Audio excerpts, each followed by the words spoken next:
মুচো মানে ছানা। পয়লা জানুয়ারির দিনে চারা মতো মেয়ে নিয়ে সিনেমার হলে ব্যালকনিতে বসে 3 ঘন্টা সিনেমা দেখে। আর যে ডিজাইনের পাপ করে, শয়তানও যদি ও চোখে পেটো বোম মারে, ও চিটিংবাজ 10 মিনিট ঘুমোবে। ঠিক বলছি না ভুল বলছি? আর মসজিদে 20 মিনিটের জন্য আসবে, 15 মিনিট ঘুমিয়ে নেবে। আচ্ছা, আপনারা জ্ঞানী মানুষ তো বুঝে উত্তর দেন। জুমার নামাজ 2 রাকাত কেন? জ্ঞানী মানুষ, খুতবার গুরুত্ব বোঝানো হয়েছে যে খুতবার সময় নামাজ পড়া যাবে। আচ্ছা আচ্ছা, যদি কেউ কোরআন পড়ে, নবীর নামে দরুদ ও জোরে পড়া, তাহলে কত বড় ডেঞ্জারাস। খুতবা শোনা ওয়াজিব, যার খুতবা নাই তার জুমার নামাজ নাই। সেই খুতবা হচ্ছে মাল বসে বসে ঘুমোচ্ছে। আচ্ছা, আপনারা সত্য কথা বলুন, খুতবা হয়ে গেল, ইমাম নামাজে দাঁড়িয়ে গেল, যে মালগুলো ঘুমোয়, এই চিটিংবাজগুলো সত্যি কথা বলবেন, ঘুমুলি উজু থাকে না ভেঙে দেয়? এরা কি গোড়াইতে উজু করে নামাজে দাঁড়ায়, না ওই উজুই বিসমিল্লাহ বলে চালিয়ে দেয়? শয়তান মনে মনে করতে, শালা কত ডিজাইন দেখাবি রে। হ্যাঁ না না, হ্যাঁ না না, ঘুমলো যে উজু করে নামাজটা পড়ি না, ওই উজু নামাজ পড়ে চালিয়ে দিলে। কসম খোদার, গোখলপুরের মুসলমান, 2টো পা দাও, আমি একজন ইতিম বাচ্চা, দিনের আলেম, আপনাদের 2টো পায়ে ধরে বলে যাচ্ছে, খোদাকে ভয় করো, আর মসজিদে যাও, আল্লাহর ঘরে যাও, নামাজ পড়ো, খোদার কসম আল্লাহর কাছে মাথা নত করো, গোটা দুনিয়া আল্লাহ তোমার কাছে মাথা নত করে দেবে।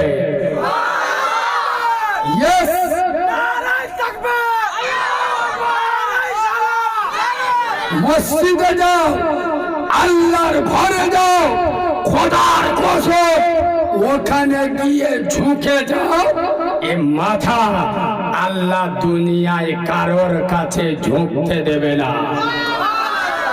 বড় মুসলমানের বাচ্চা, যে আমেরিকা একটা সময় বলেছিল ফিলিস্তিনকে জাহান্নাম বানিয়ে দেবো, হ্যাঁ না না, ফিলিস্তিনের আল আকসা মসজিদ জাহান্নাম বানিয়ে দেব, বলো সেই আমেরিকার গোটা একটা শহর আল্লাহ জাহান্নাম বানিয়ে দিয়েছে। আমেরিকা, তুমি সুপার পাওয়ার নয়, তোমার থেকে বড় সুপার পাওয়ার আমার আরশের মালিক। হ্যাঁ না না, কেন? ফিলিস্তিনের যুবকেরা বিয়ে করা বউকে ছেড়ে দেবে, খোদার ঘর আল আকসা মসজিদকে ছাড়বে না। ফিলিস্তিনের মায়েরা স্বামীকে ভুলে যাবে, আল্লাহর ঘরকে ভুলবে। আর আমাদের যুবক ছেলেরা, এই যারা বসে নামাজের কথা বলো না, সব ওষুধ মাল, ওষুধ। এ বাবু, জিন্সের প্যান্ট পরে সৌরবাড়ি যাচ্ছে, হাঁটুর কাছে বাগলা খানে ছেঁড়া, ঠিক বলছি না ভুল বলছি? আর প্যান্টটা পরেছে পুরো ধনে খালির ওপরে। হ্যাঁ না না, এমন প্যান্ট পরে মোটর সাইকেলে বসে, পিছনতে চীনে সুড়ঙ্গ দেখা যাচ্ছে, ঘাস ভর্তি। কি গো আমার কথা খারাপ লাগছে? এ আমি বাস্তব বলছি না অবাস্তব বলছি? যুবক ছেলেরা মসজিদে যাও, আল্লাহর ঘরে যাও। আরে বুড়ো বয়সে নামাজ পড়া কোনো দাদাগিরি নয়।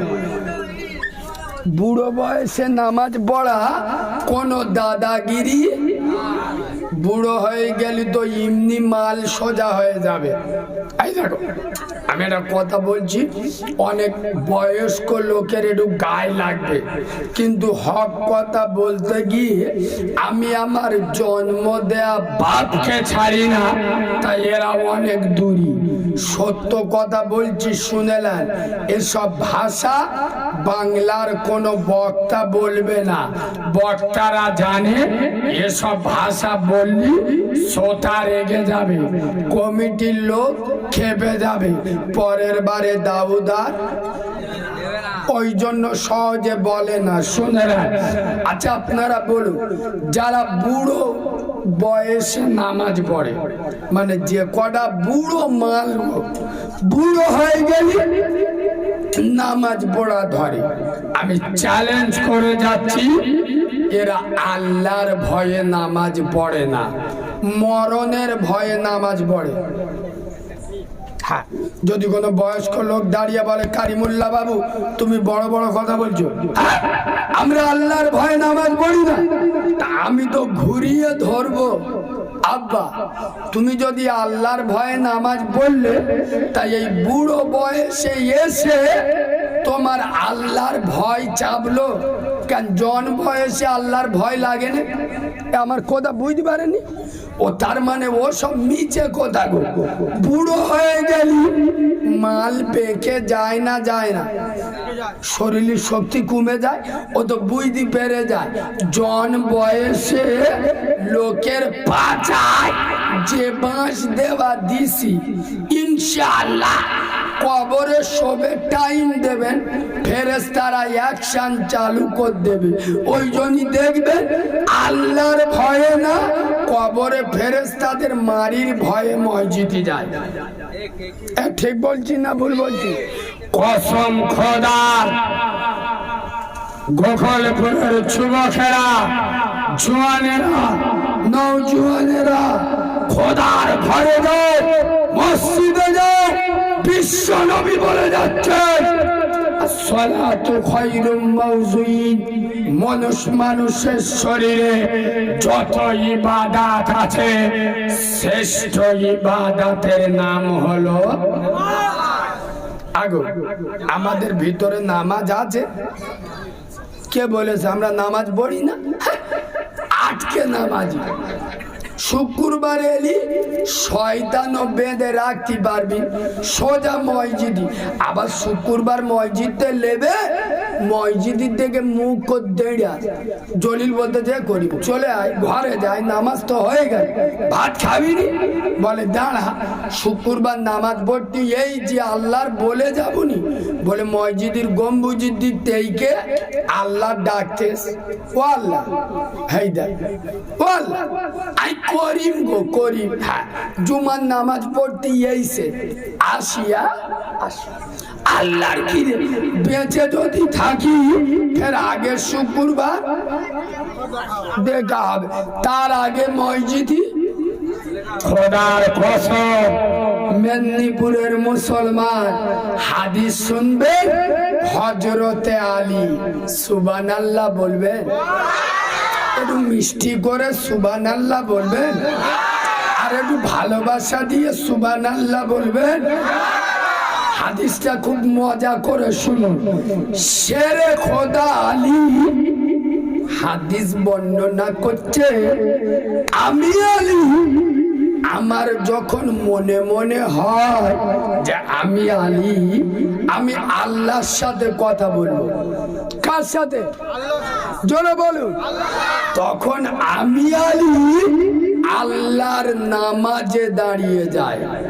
সুবহানাল্লাহ বাড়ি গিয়ে বলবেন, আর একটু জোরে বলুন।